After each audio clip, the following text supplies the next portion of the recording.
원래 공산주의자들이 세력이 부족할 때 쓰는 전술이 통일전선 전술입니다. 자, 이거는 단독으로 공산혁명을 공산화를 할 수 없을 때 비공산 세력과 연합전선을 형성했어요. 공동의 목표를 위해 투쟁하는 전술입니다. 자, 그래서 이 전술은 지금 1930년대에 이 세계 각국에 이 공산당이 보수파 일부까지도 포함하는 통일전선을 형성하는 식으로 국제 이 코민테른 같은 조직에서 이렇게 지시로 내려왔어요. 그래서 중국에 당시에 국민당 정권 안에 누가 있었습니까? 주얼레 같은 사람이 들어 있었어요. 그리고 장개석도 이 당시 소련이 중심이 된 코민테른 이런 부분에 대해서 부정적이지 않았고 거기에 초반에는 같이 이렇게 근처에 있었습니다. 그러다가 상해에서 이제 노동자들이 혁명을 선동하고 이렇게 이제 갈 때 장개석이 자기가 국민당에서 내부의 권력을 장악하기 위해서 그런 부분을 정리하기 시작을 했죠. 그래서 중국이 49년에 공산화가 되기 전까지 보면 한마디로 사회주의였던 사람이 나중에 친일이 되거나 국민당이 되거나 또 국민당이었던 사람이 사회주의로 넘어가고 하면서요. 서로가 족보를 따질 수 없을 만큼 복잡합니다. 그래서 장개석도 한때 소련과 무기 등을 공급받기도 했고 깊숙한 관계를 갖기도 했습니다. 그래서 이런 어떤 부분들을 통해서 과거에 이 2차 대전 직후에 많은 동구권 나라가 공산화가 되었고 또 베트남, 캄보디아, 라오스 같은 나라도 공산화되는데 기여를 했지요. 그러면 캐캐먹은 이런 이야기를 왜 하느냐 하는 건데, 자, 베트남이 공산화가 될 때 월명 북베트남에 살다가 가톨릭 신자를 중심으로 80만 명이 공산화된 북베트남에서 살기 어렵다. 즉 호치민이 장악을 하니까 밑으로 내려왔습니다. 호치민도 처음에는 미국에 손을 내밀었다가 미국이 외면을 하니까 이제는 본색을 드러내고 소련 중국 쪽으로 기울였죠. 그래서 그랬던 사람들이 나중에 60년대를 거치면서 불교하고 가톨릭이 중심이 되어서 한마디로 성녀 신부들까지도 월명이나 베트콩에 동조를 하게 되면서 베트남 사회에서 궁극적으로 반공적인 시각을 가진 사람들이 점점 줄어들면서 결국은 정권이 붕괴되는 사태를 이렇게 초래했어요. 그런데 그 중에 많은 사람들은 그래도 월명에 가서 살기는 싫다, 월남에 살아야 되겠다 생각을 했지만은 그들은 개별적으로 생각하는 이 파편으로 분절됐고 실제로 공산혁명을 추진하는 사람들은 아주 조직적이고 이렇게 지속적이었기 때문에 결국 그들을 이길 수가 없었습니다. 그런데 지금 문재인 정부 들어서서 벌어지고 있는 친북 성향은 과거의 DJ 정권이나 노무현 정권 때의 친북 성향보다 훨씬 강화된 태도로 노골적으로 이 땅에 지금 번져가고 있다는 겁니다. 이제 저는 오늘 제 방송을 듣는 시청자들에게 제안을 합니다. 이제 친북이냐 반북이냐라고 둘 중에 하나를 좀 선택해야 될 때가 됐다는 겁니다. 저는 과거처럼 무조건 썩은 보수 정권을 유지하고자 종북 척결을 이야기하고 그런 사람이 아닙니다. 그런 걸 좀 역겹게도 생각을 합니다.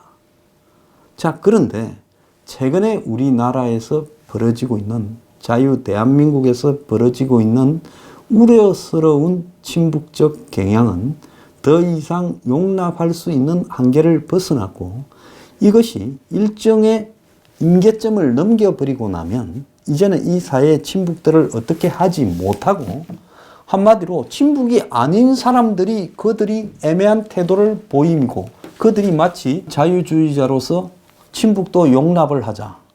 또 친북을 저렇게 말할 자유도 있다. 그리고 북한과의 평화적인 통일이나 평화적인 비핵화가 가능할 거라고 믿자. 그리고 그 북한에 반대하는 세력들은 전부 수구 꼴통이다. 이런 사고를 가진 제가 볼 때 한국의 30, 40%의 국민이 가세함으로써 사실상 친북들의 토양을 굉장히 넓혀주고 있다는 겁니다. 그래서 제 방송을 들으시는 분들은요, 가정에서부터 이제 친북이냐 반북이냐라고 선택할 때가 되었다라는 그런 이야기들을 좀 해주시기 바랍니다. 친구들하고 술 먹을 때도 너는 친북이냐 반북이냐라고 하고, 친북이라고 이야기를 하면 두 번 다시 상종을 하지 말고, 친북을 용인하면 그것도 정신을 뜯어 고치기 전에는 상종을 하지 말아야 된다는 겁니다. 왜 그러냐? 이제 이걸 분명히 가려서 지금 무너진 이 뚝을 여기서 지키지 못하면 아마 우리 사회의 한 조만간에 한 70%가 친북이거나 친북을 용인하는 쪽으로 이렇게 번져갈 겁니다. 자, 저 사기꾼인 판문점 협상을 80%가 90%가 찬성했다. 문재인이 평양 갔다 오니까 70 몇 프로가 찬성을 했다. 자, 그거 저는 여론조사에 사기도 있고 많은 문제가 있다고 보지만, 그렇다 하더라도 적어도 절반에 가까운 사람들이 그런 부분에 대해서 동조를 하고, 또한 20, 30%는 좀 지켜보자는 식으로 애매하게 답을 하고 있는 것도 사실일 거라고 저는 보고 있습니다. 그래서 우리 사회에 이제 친북을 감내하는 것이 도가 지나쳤다고 보고요. 저는 문재인을 탄핵을 해야 된다면 한마디로 국가의 친북들을 척결하지 않았다, 청소하지 않았다라는, 친북을 용인했다라는 부분이 문재인의 탄핵 요인이 되어야 된다고 생각을 합니다. 자, 어제까지 북한에 대해서 비판적이고 북한의 비핵화를 요구하고 또 반북적인 시각을 갖던 공무원들이 정권이 바뀌어 버리니까 이제 공무원부터 각 부서별로 다 친북을 하기 위한 101가지 방법을 찾아내는 똘마니들이 되어가고 있습니다. 이게 나라냐는 겁니다.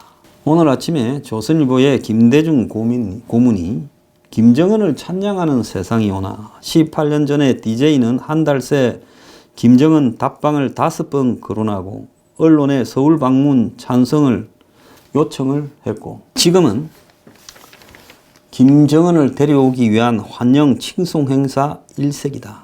반대 시위에도 김정은이 올까? 꼼수 대신에 사무적으로 다뤄야 된다.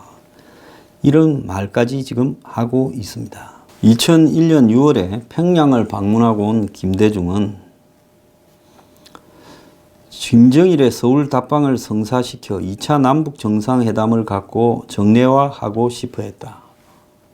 그래서 김정일의 답방을 치밀하게 준비했고 2001년 6월 7월 사이에 5번이나 김정은의 답방을 거론하며 여론 조성에 힘썼고, 평양 방송이 김대중이 평양을 방문했을 때 시민 3분의 1이 환영을 나왔으니 답방 시에는 그에 걸맞는 300만 명이 환영을 나와야 된다라고 요구했는가 하면, 그의 답방을 앞두고 남한에서 일고 있는 6.25 사과 요구나 답방 반대 움직임을 중지하라고 했고, 특히 보수층이 주 독자였던 조선일보를 설득할 필요를 느껴서 조선일보 주필이었던 김대중 이 고문이, 청와대 김대중이 아니고요, 청김, 조김 이렇게 나누겠습니다.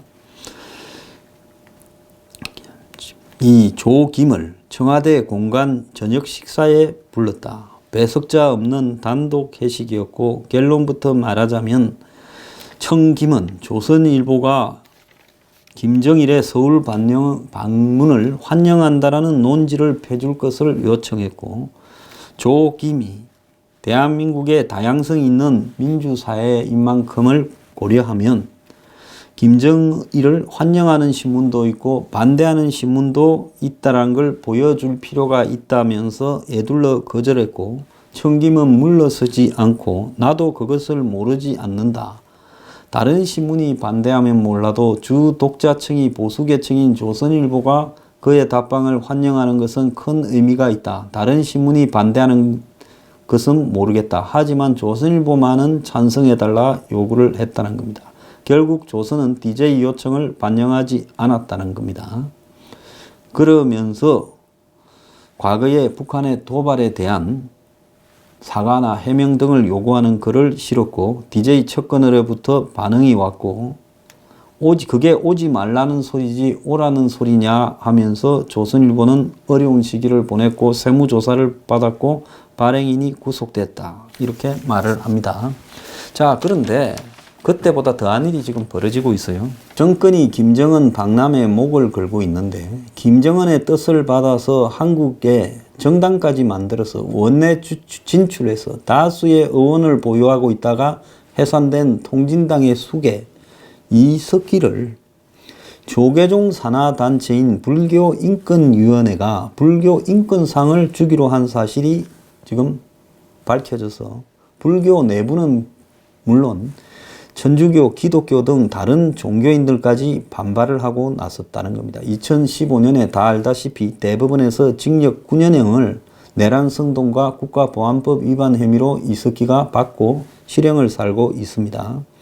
대한민국 지키기 불교도 총연합, 대한민국 수호 천주교 모임, 전국 목회자 협동조합 등 9개 이 종교단체 회원 50명은 조계사 앞에서 어제 오후에 기자회견을 열고 이석기에게 인권상 수여하는 것을 철회해라. 성명서를 통해 부처님은 분명히 모든 간사와 나쁜 일을 일으켜 국토를 파괴한 자는 반드시 법대로 그 죄를 다스려라 했고 이석기에게 인권상을 주는 것은 부처님 가르침 위반이다 이렇게 말을 했고 대한민국 지키기 불교도 연합 단장을 맡고 있는 응천 스님은 북한의 핵 위협이 여전한데 이석기에게 인권상을 수여하고 양심수 운운하는 불교인권위원회 형태는 비판받아야 된다 했고 천주교 이계성 공동대표는 이 전 의원은 북한 인권을 탄압하는 김정은을 도와 대한민국을 전복하려 했던 사람인데 그한테 인권상을 주는 것은 어불성설이다면서 이런 이석기에게 인권상을 주는데 개입한 정치 성녀들 명단을 공개하는 투쟁을 해나가겠다 했습니다. 불교인권위원회는 14일 날 이석기를 불교인권상 수상자로 발표했고 민족 통일이라는 시대적 대원칙을 높이 받들었고 이번 수상을 계기로 문정권에서 모든 양심수가 석방되기를 바란다. 이석기가 양심수라는 겁니다. 양심수라면 대한민국에 지금 친북을 주장한 모든 간첩이나 국가보안법 위반자가 이석기가 양심수면 죄다 양심수입니다. 그래서 친북들을 석방하라는 것이 대한조교종 불교인권위원회의 뜻이냐. 불교가 내부에 여러 가지 문제가 많아서 자신들 내부 문제도 이렇게 해결하지 못하고 얼마 전에 총무원장이 사퇴하고 그렇게 난리를 겪으면서 또 한편으로는 뭡니까? 이렇게 친북까지 불교 공식 조직이 부추기고 있습니까? 자, 이게 뭔가 하면 앞에서 말한 통일전선 전술의 일환이다라는 겁니다. 베트남에서도 그랬고요. 동구권에서도 그랬습니다. 자, 종교를 믿는 사람들이 민주주의를 주장하고 이러면서 명백한 베트콩이나 월명의 앞잡이들한테도 그들에게 마치 민주주의 투사인 양 권위를 부여했습니다. 자, 불교인권위원회는 국보법 위반으로 2차례 실형을 선고받은 진관 스님이라 이분 아직도 살아 계셔서 이런 활동을 하고 계십니까? 참 대단합니다. 그래서 불교인권위원회는 선정위원 6명이 내린 상이다. 그랬는데 이전에 받은 사람은 고문치사 박종철 아버지 인정합니다. 리비아 전 독재자 카다피 부끄럽지 않습니까? 자신의 국민들한테 쫓겨났다가 하수구에서 총 맞아 죽고 냉장고에 고기처럼 걸렸던 사람인데 자, 근데 이뿐만 아닙니다. 며칠 전에 서울 한복판에서 지난 주말에 토요일이죠.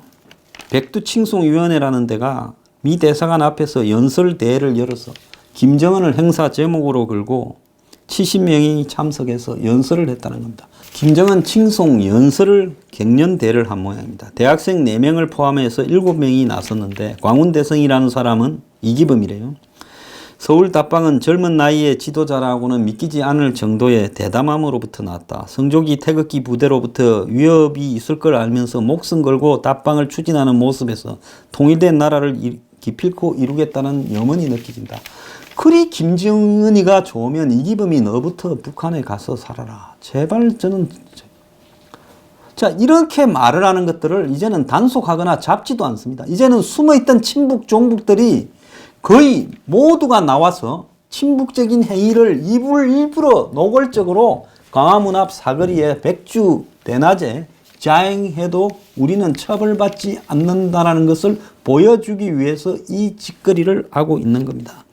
대학생이라는 최유리는 젊은 지도자가 세계 패권국 미국을 제압해 견인하고 남북 정상회담을 성공적으로 이끌어낼 수 있는지 몹시 궁금해졌다.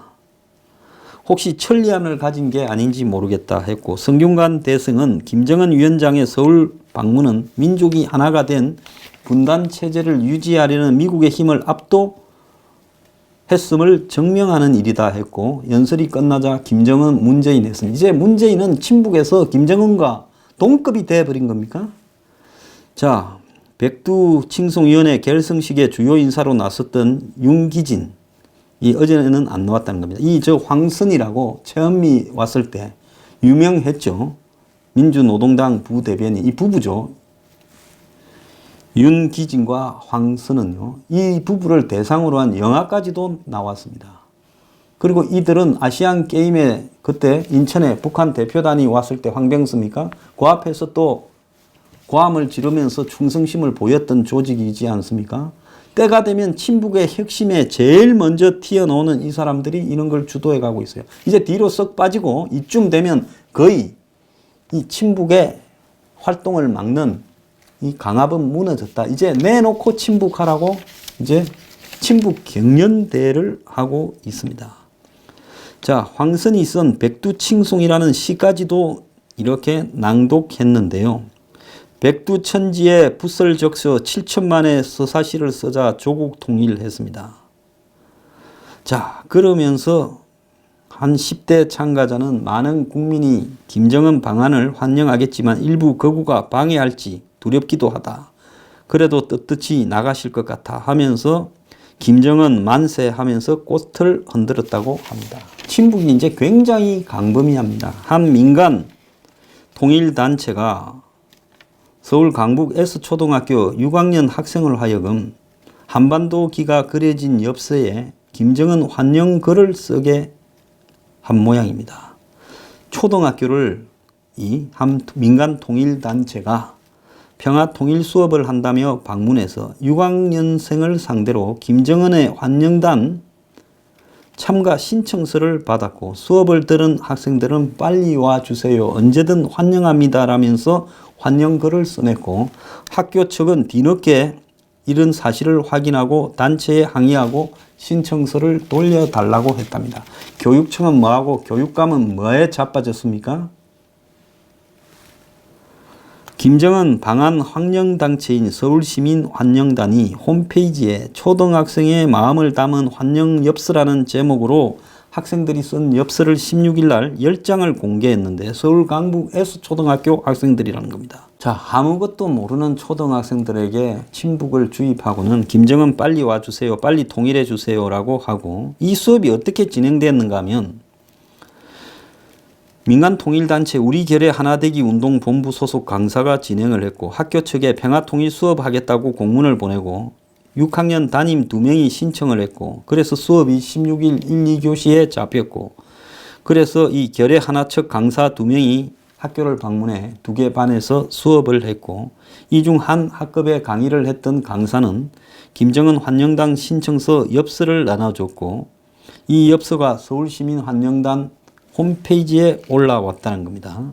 그런데 담임 교사가 그 자리에 있었는데도 제지를 하지 않았고, 이 학교 교감은 해당 단체에서 애초에 보내온 계획서에는 환영단 신청이 없었다. 에레기 이 교감 정말 지랄을 정말 욕이 나옵니다. 이런 자들이 교감이라고, 그래 어떤 성격의 무슨 단체인지 모르고 그러면 불렀다는 거예요? 교감도 정교조겠지요. 현장에 있었던 담임한테 경위를 물으니 내용이 변질됐다는 걸 느끼지 못했다고 답했다. 이 담임은 이거는 친북이에요. 자, 그래서 이런 신청서를 받아가 가지고 공개하고 뒤늦게서 돌려달라고 쇼하고 자빠졌습니다. 자, 아이들한테 평화통일 교육하는 마음에 자연스럽게 쓰게 한 거고 별도의 환영단 신청을 받은 바가 없다 했는데 인터넷에 공개된 엽서 뒷면에 인적 상황을 적은 학생조차 나왔다는 겁니다. 자, 온 사회의 친북이 김정은의 똘마니들이 지금 넘쳐나면서 제가 더 김정은의 충성을 바친다고 이제 경쟁을 하고 있어요. 그런 제한선을 무너뜨리는데 YMCA 같은 단체들이 평화협정을 받으면서 가세를 했어요. 자, 이런 종교단체들이 이런 데 가세하면서요. 이제 이 종교 믿는 대한민국 국민들이 다 합치면 2천만 명도 넘을 건데 그런 사람들이 지금 이런 친북운동의 방패막이 역할을 종교단체들, 종교시설, 종교기관들이 하고 있다는 걸 알아야 됩니다. 그것뿐만 아니에요. 학교도 그런 짓거리를 하고 있어요. 이러면서 온 사회의 친북을 넘쳐나게 하는데 문정권이 그걸 조장하고 있는 겁니다. 그래서 이제는요. 친북이냐 아니냐로 반북이냐를 커밍아웃하게 하고요. 저는 정말로 친북이라고 하면 자식이면 의절하시고요. 친구면 만나지 마세요. 술자리에서 그러면 싸우십시오. 적어도 이 나라는요. 친북이 아닌 반북이 이제는 커밍아웃을 하고 친북과 공개적으로 싸울 때가 됐다고 봅니다. 제가 이렇게요. 제가 원래 이렇게 강경하게 이 정치적인 색깔을 드러내는 사람이 잘 아니지 않습니까? 적어도 이 북한 김정은 집단에 대해서만큼은 이건 용납을 할 수 없고 끝까지 투쟁을 해야 된다. 이제 상식적인 국민이 반북을 커밍아웃 해야 될 때입니다.